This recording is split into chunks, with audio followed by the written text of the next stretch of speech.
అభిమానులకు ఓ భరోసా కల్పించడానికి మళ్ళీ మీ పాలమూరు బిడ్డే సీఎంగా ఉంటాడు, ఏం కంగారు పడకండి, బాధపడకండి అని చెప్పడానికి. అంటే పాలమూరులో పెట్టారు కాబట్టి వాళ్ళ బిడ్డ ముఖ్యమంత్రిగా ఉంటాడని చెప్పి, మరి రేపు ఇంకో జిల్లాలో పెడితే అక్కడ ఏం చెప్తారు? మరి మీ పక్క జిల్లా అని చెప్తారు. అట్లా తప్పే మొత్తం ముఖ్యమంత్రి మాత్రం ఆయన. అట్లాంటప్పుడు పాలమూరు బిడ్డని ముఖ్యమంత్రి అక్కడ కార్యకర్తలకు భరోసా ఇవ్వడానికి మాకు ఎన్నేం లేదు మేడం. ముఖ్యమంత్రి మా ప్రాంతానికి వచ్చి ఎప్పుడో బూరుగుల రామకృష్ణారావు ఉండే. పాపం ఆయన మేధావి అనాలనా లేకపోతే త్యాగశీల అనాలనా అమాయకుడు అనాలనా మాకు తెలియదు. ఈ రెండు రాష్ట్రాలు తెచ్చి వెళ్తున్నా నువ్వు రాజీనామా అంటే రాజీనామా చేసి ఆయన సీటు వేరే వాళ్ళకి ఇచ్చి ఆయన సైలెంట్గా నిలబడ్డాడు. పాపం అంత అమాయకులం పాలమూరులో. ఏం చేస్తాము? 60 ఏళ్ళ తర్వాత మళ్ళీ అవకాశం వచ్చింది. ఏమైంది 5 ఏళ్ళు ఉంటావు అంటే ఎందుకు భయపడుతున్నారు వీళ్ళంతా? ఇప్పుడు వీళ్ళందరికీ ప్రాబ్లం ఏం తెలుసా?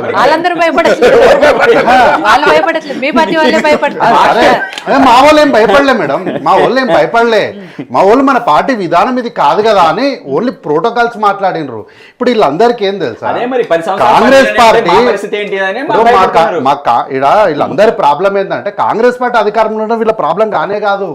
కాంగ్రెస్ పార్టీ 10 ఏళ్ళు కాదు 20 ఏళ్ళలో వీళ్ళకి ఎవరికి అభ్యంతరం లేదు. వీళ్ళ అభ్యంతరం రేవంత్ రెడ్డి ముఖ్యమంత్రి ఉండొద్దు.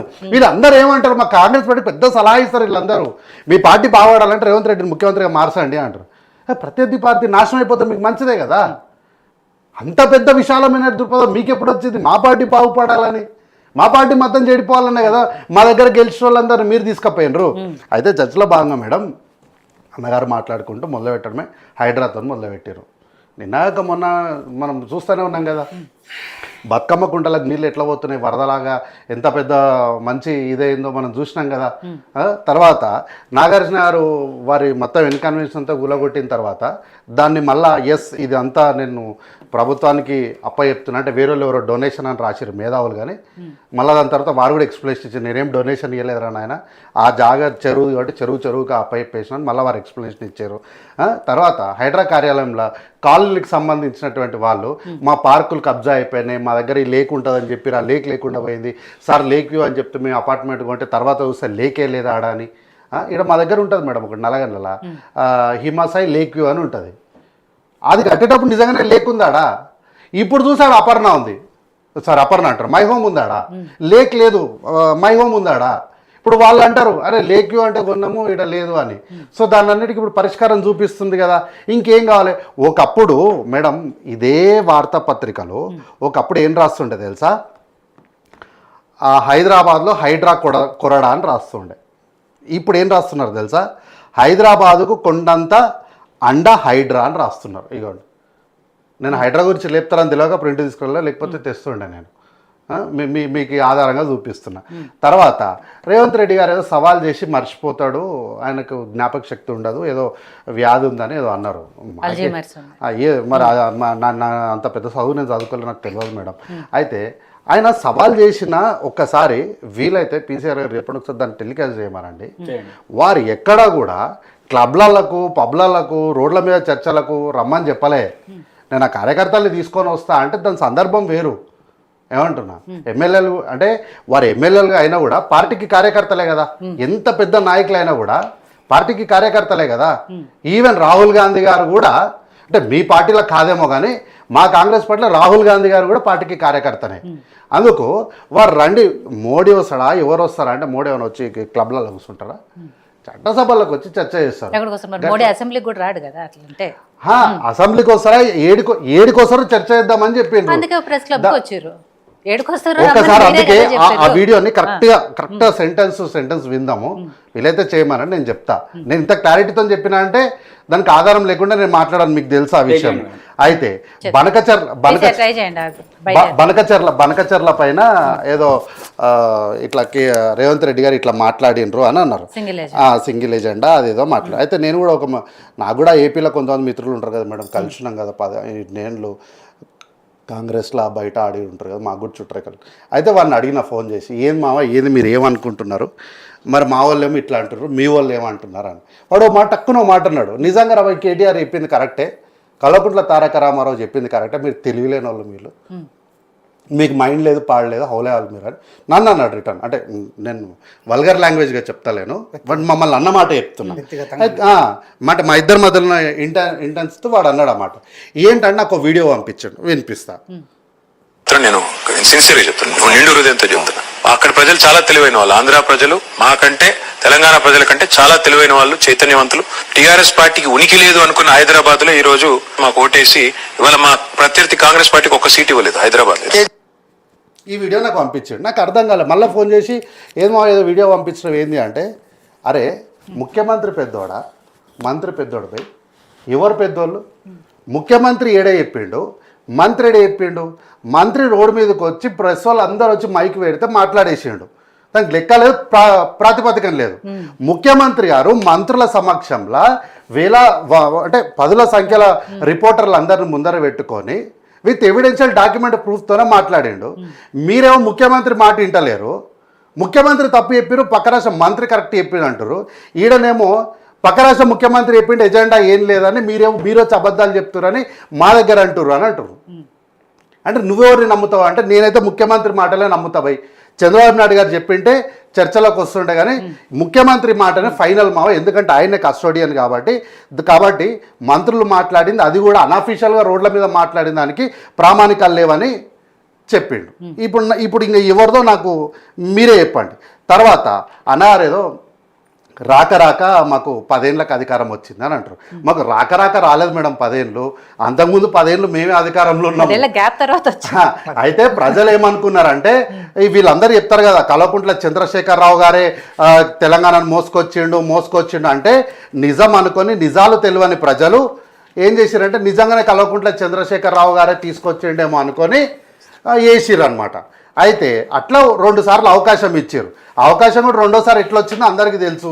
మరి ఆ రోజు సిఈసి ఎలక్షన్ కమిషనర్గా ఉన్నటువంటి వాళ్ళ ఇంట్లో పెళ్లి జరిగితే ఎందుకు ఒక కాంట్రాక్టర్ పెళ్లి చేయాల్సి వచ్చిందో, ఆ కాంట్రాక్టర్కి అప్పటికి వీళ్ళకు ఉన్న సంబంధాలు ఏందనే చర్చ పెడితే దానిపైన పూర్తి విషయాలు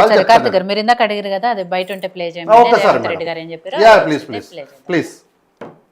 5,000 కోట్ల రూపాయలు 9 రోజుల్లో రైతుల ఖాతాలో వేస్తామని చెప్పి 70 లక్షల మంది రైతులకు 9 రోజుల్లో 9,000 కోట్ల రూపాయలు వేసి రైతు ప్రభుత్వం, ఈ ప్రభుత్వంలో రైతును రాజును చేస్తాం.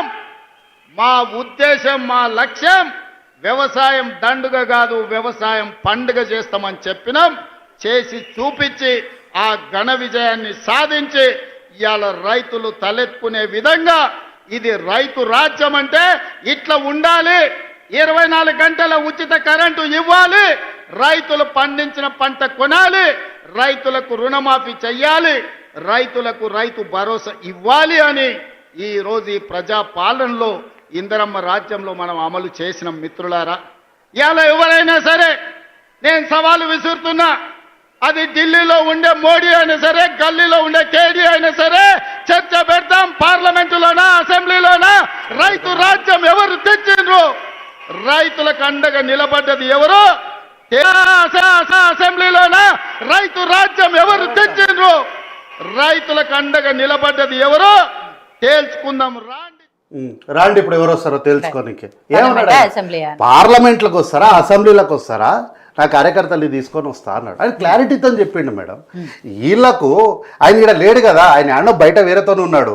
వీళ్ళు సవాల్ కేటీఆర్ అని పేరు తీయగానే అబ్బా సాయిరామ్ ముఖ్యమంత్రి గారు మా అన్న పేరు తీసిండు, అన్న నువ్వు జల్దిరా ఇగో టికెట్ ఇస్తున్నాం దా అని చెప్పి ఎట్లా స్పెషల్ ఫైట్ ఉంది కదా ఒకటి.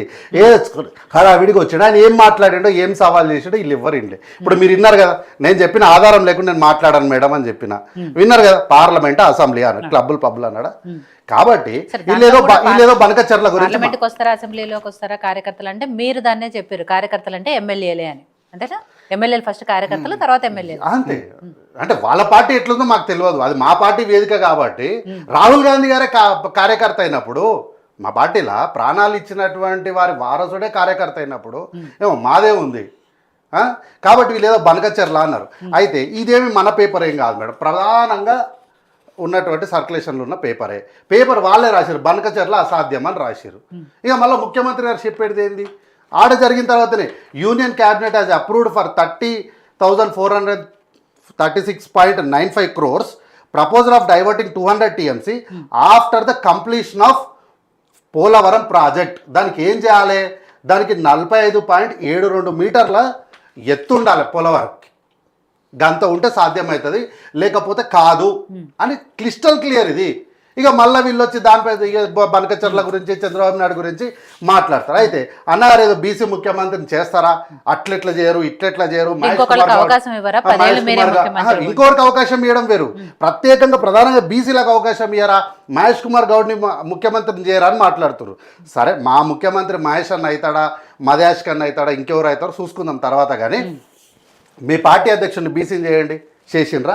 అడిగినాం మేము, అరే ఈటల రాజేంద్ర అన్న చేయండి అన్న, బీసీ మంచి పెద్ద లీడరు ఉద్యమకారుడు, చేయండి అంటే లేదు ఆర్ఎస్ఎస్ ఉంటే కానీ చేయం, లేకపోతే లేదు అని.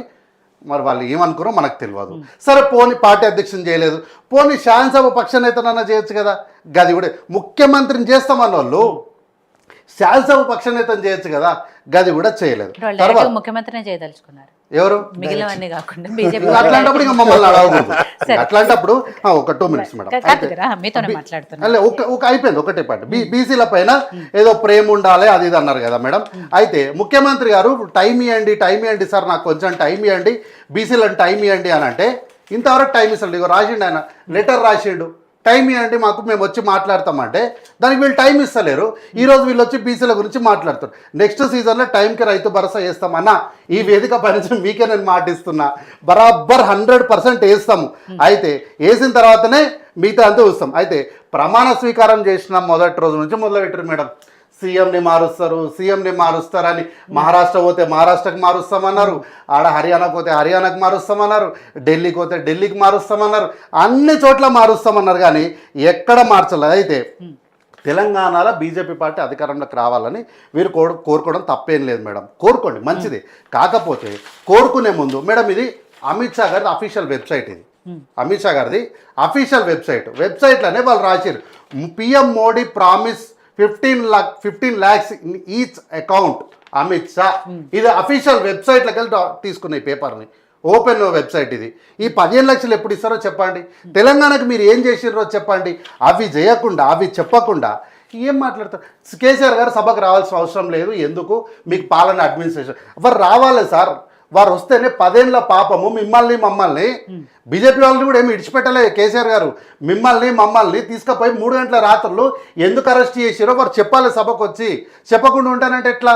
అయితే ఈరోజు నాడు కల్వకుంట్ల చంద్రశేఖరరావు గారు నేను మళ్ళా ముఖ్యమంత్రి ఉంటా అని చెప్పడానికి, రేవంత్ రెడ్డి గారు చెప్పడానికి చాలా తేడా ఉంది. ఎందుకంటే రేవంత్ రెడ్డి గారు ఇగో గిట్లా ఫోన్ ట్యాపింగ్లు చేయలే, రేవంత్ రెడ్డి గారు బీసీ ఇట్లా స్పెషల్ ఫ్లైట్ ఎందుకు ఫోన్ ట్యాపింగ్లు చేస్తున్నారని చెప్పేసి అది కూడా మాట్లాడారు కదా. ఈవెన్ బండి సంజయ్ గారు కూడా అదే విషయం చెప్పారు. ఏమని? కాంగ్రెస్ ప్రభుత్వం కూడా రేవంత్ కూడా వాళ్ళ మంత్రుల మీద, ఎమ్మెల్యేల మీద అందరివి కూడా ఫోన్లు ట్యాపింగ్ చేస్తున్నారని ఇప్పుడు చెప్పారు కదా. కల్వకుంట్ల చంద్రశేఖరరావు గారి పైన కొన్ని పేపర్లు పట్టుకొని, బండి సంజయ్ కూడా కొన్ని పేపర్లు పట్టుకొని మాట్లాడు, అట్లా మాట్లాడమనండి. బాగా గుర్తు చేశారు. కేటీఆర్ గారు ఉండి నీ మనవడి మీద వచ్చి ఒట్టేస్తావా అని అడిగాడు. కొంచెం మనస్సాక్షి ఉండొద్దా మేడం?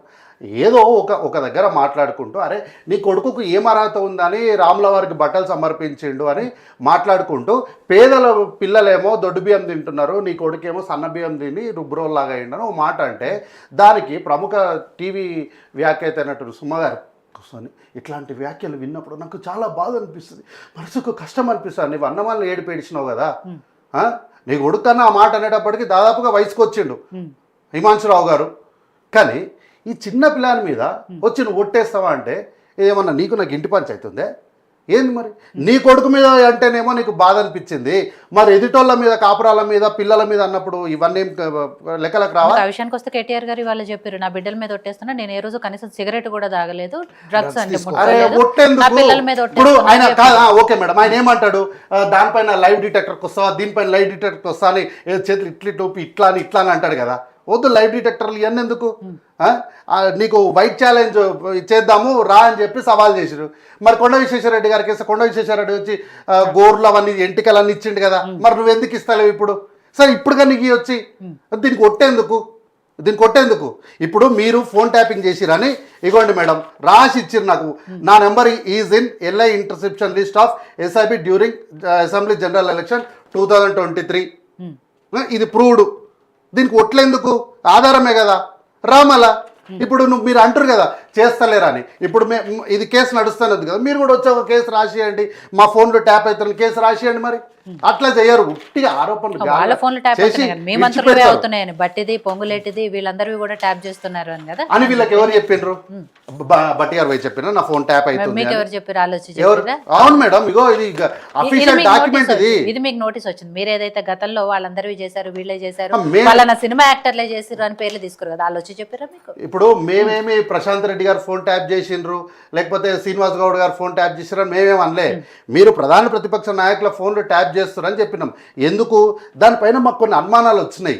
మాకు దానిపైన కొన్ని విధి విధానాలు అంటే చుట్టుపక్కల జరిగిన పరిస్థితులు మాకు అవి ప్రామాణికంగా చూపించినాయి. నేను గతంలో కూడా ఫోన్ ట్యాపింగ్ కేసు వచ్చినప్పుడు చెప్పినా, నేను ఒక కేసులో టక్కున వచ్చి అరెస్ట్ చేసిన వాళ్ళు ఇంకో కేసులో అసలు పట్టించుకోలేదు నన్ను. ఏంది అంటే ఇక తీసి చూస్తే ఇక ఇట్లా వచ్చింది, ఏం చేయమంటారు ఇంకా? కాబట్టి మేము ఏది చేసినా కూడా ఆధారితంగా చేసినాం, ప్రజలకు మంచి చేయాలని అనుకుంటున్నాం తప్ప మేము ఎప్పుడు కూడా ఇట్లాంటివి చేయలేదు, చెయ్యము. తద్వారా రేవంత్ రెడ్డి గారు 2039 వరకు కూడా వారే కాంగ్రెస్లోనే ముఖ్యమంత్రిగా కాంగ్రెస్ పార్టీ అధికారంలో ఉంటుంది. మాలాంటి కార్యకర్తలు ఉన్నంత వరకు కాంగ్రెస్ పార్టీకి ఏం డోకాలేదు. సరే, ఉండాలో ఉంటుందో మీ నాయకుల్లో లేకపోతే ప్రజలో తేలుస్తారు, అది వేరే విషయం. కానీ సరే, ఎట్లయితే నేనే 10 ఏళ్ళు ముఖ్యమంత్రిగా ఉంటానని ఆయన చెప్పారో, మొన్న అదే మీటింగ్లో మాట్లాడుకుంటూ ఆయన ఇంకో మాట అన్నారు. చేపలు పట్టే జాతికి సంబంధించిన వాళ్ళని నేను మంత్రిని చేశాను, అలాగే బట్టలు ఉతికే జాతి నుంచి ఎమ్మెల్యేగా గెలిపించాను అని చెప్పేసి, అది ఎంతవరకు కరెక్ట్? కరెక్టే కదా, ఆయన గెలిపించడం ఏంటి? అవును మరి ఇప్పుడు ఆయన ఇచ్చారా మంత్రి పదవి? ఆయన గెలిపించారా? అక్కడ ప్రజలు కదా ఓట్లేసి వాళ్ళని గెలిపించారు.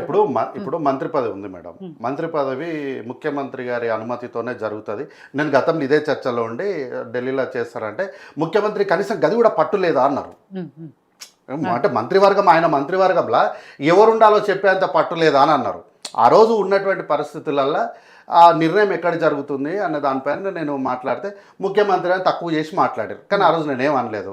కాబట్టి ఆయన అనుమతితోనే కదా వాకిటి శ్రీహర్ అన్న మంత్రివర్గంలోకి వచ్చింది. తర్వాత షాద్ నగర్లో వీర్లపల్లి శంకర్ చాలా మంది టికెట్ అడిగినరు. చాలామంది టికెట్ అడిగినా కూడా రేవంత్ అన్న వీర్లపల్లి శంకర్ అన్న మీద ఉన్న నమ్మకంతో ఈయనకి టికెట్ ఇస్తే ఈడ పార్టీ బాగుపడుతుంది, ఈయన 10 ఏళ్ళు మన కోసం కష్టపడ్డాడు, ఎక్కడ ఏం జరిగినా కార్యకర్తలు అందరికీ అడ్డగా నిలబడ్డాడు, కాబట్టి నన్ను గెలిపియాలి అని చెప్పి అహర్నిశలు కష్టపడ్డాడు. రేవంత్ రెడ్డి గారు అక్కడ ప్రచారంకి పోయిండు, కార్యకర్తలతో 1-2 సార్లు మాట్లాడిండు, ప్రజల్ని అడ్రస్ చేసిండు, ఆయన కష్టపడ్డాడు. ఆయన కష్టం ఉంది కదా అందులో, లేకపోవడానికి ఇప్పుడు మరి ప్రజలు ఓట్లేసారు. ఒకవేళ రేవంత్ అన్న ఈయనకు కాకుండా టికెట్ వేరే వాళ్ళకి ఇచ్చింటే, అప్పుడు ఆయనే కదా పిసిసి అధ్యక్షుడు, ఆయనే కదా బీఫామ్ మీద సంతకం పెట్టియాల్సింది. మరి ఆయన శంకర్ అన్న కాకుండా ఇంకొక వేరే వాళ్ళకి ఇచ్చింటే ఏమంటుండే అప్పుడు? కాబట్టి ఆయన కష్టం ఉంది కాబట్టి ఆయన క్లెయిమ్ చేసుకున్నాడు. ఈ రోజు కూడా చెప్తున్నా మేడం, గెలిచిన 64 మంది ఎమ్మెల్యేలు, మా పార్టీలో 64-65 మంది ఎమ్మెల్యేలు, ఈవెన్ మొన్న వచ్చిన కంటోన్మెంట్ ఎమ్మెల్యేతో సహా 80% రేవంత్ రెడ్డి గారి ముఖము, 20% పార్టీ ముఖం చూసి వేసారు. కరెక్ట్. అదే ఆ ఎమ్మెల్యేలు చెప్పుకుంటే బాగుంటది. రేవంత్ రెడ్డి గారు వల్ల మాకు టికెట్ వచ్చింది, వాళ్ళ గెలిచాము అని చెప్పేసి వాళ్ళు చెప్పుకుంటే బాగుంటది. కానీ నా వల్లే గెలిచారని ఈయన చెప్తే బాగోదు కదా. ఇప్పుడు ఏదైనా సరే మేడం, ఇప్పుడు ఆ కాన్ఫిడెన్స్ అనేది మనకు ఉండాలి. ఫస్ట్ మనం ఎవరం అనేది మనమే ఐడెంటిఫై చేసుకోకుండా వాళ్ళు చెప్పాలి వీళ్ళు చెప్పాలి, మనం ఎవరో ఫస్ట్ మనమే ఐడెంటిఫై చేసుకోవాలి. లేకుండా ఉట్టిగా ఎవరు చెప్పాలి వీళ్ళు చెప్పాలి, ఇప్పుడు అవతల డప్ అంటారు అన్న, మనకు కాన్ఫిడెన్స్ అంటారు, సెల్ఫ్ కాన్ఫిడెన్స్ కంపల్సరీ. అది కాన్ఫిడెన్స్ లేకపోతే ఇక మనం ఏం చేస్తాం చెప్పండి. మనకే ఇందాక మీరు మాట్లాడితే ఏదో చెప్పారు, 10 ఏళ్ళు ఈయనే ఉండాలా, బీసీకి ఇవ్వరా, ఇంకొకళ్ళకి ఇవ్వరా అని. బీసీల మీద ఇంత ప్రేమ ఉన్న వాళ్ళు అదే బీసీలకు సంబంధించిన రిజర్వేషన్ల గురించి మాట్లాడదామంటే ఎందుకు కనీసం అపాయింట్మెంట్ కూడా ఇస్తలేరు అని. తర్వాత మీ పార్టీలో కూడా అదే బీసీ నాయకులకు సంబంధించిన 2 మధ్య ఆధిపత్య పోరు నడుస్తోంది, విమర్శించుకుంటున్నారు ఒకళ్ళకొకళ్ళు.